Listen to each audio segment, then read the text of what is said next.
10 ఏళ్ల పాలనలో తెలంగాణను అగ్రగామిగా నిలబెట్టిన ఘనత రాష్ట్ర తొలి ముఖ్యమంత్రి కేసీఆర్దే.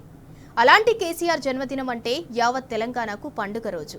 ఫిబ్రవరి 17న కేసీఆర్ బర్త్డే పురస్కరించుకొని బీఆర్ఎస్వీ ఆధ్వర్యంలో కేసీఆర్ కప్ పేరిట ఓయూలో క్రికెట్ టోర్నమెంట్ను నిర్వహించనున్నారు. ఈ నేపథ్యంలో కేసీఆర్ కప్ బ్రోచర్ను బీఆర్ఎస్వీ రాష్ట్ర ఉపాధ్యక్షులు తుంగ బాలు హైదరాబాద్లో విడుదల చేశారు. రాష్ట్ర నలుమూలల నుంచి విద్యార్థులు, యువకులు అధిక సంఖ్యలో పాల్గొని కేసీఆర్ కప్ను విజయవంతం చేయాలని విజ్ఞప్తి చేశారు.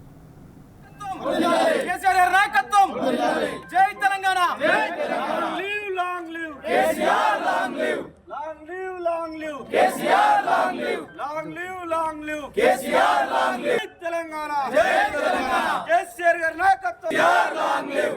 Jindabad, jindabad. BRSV jindabad. Jindabad, jindabad. BRSV jindabad. Jai Telangana, Jai Telangana. Long live.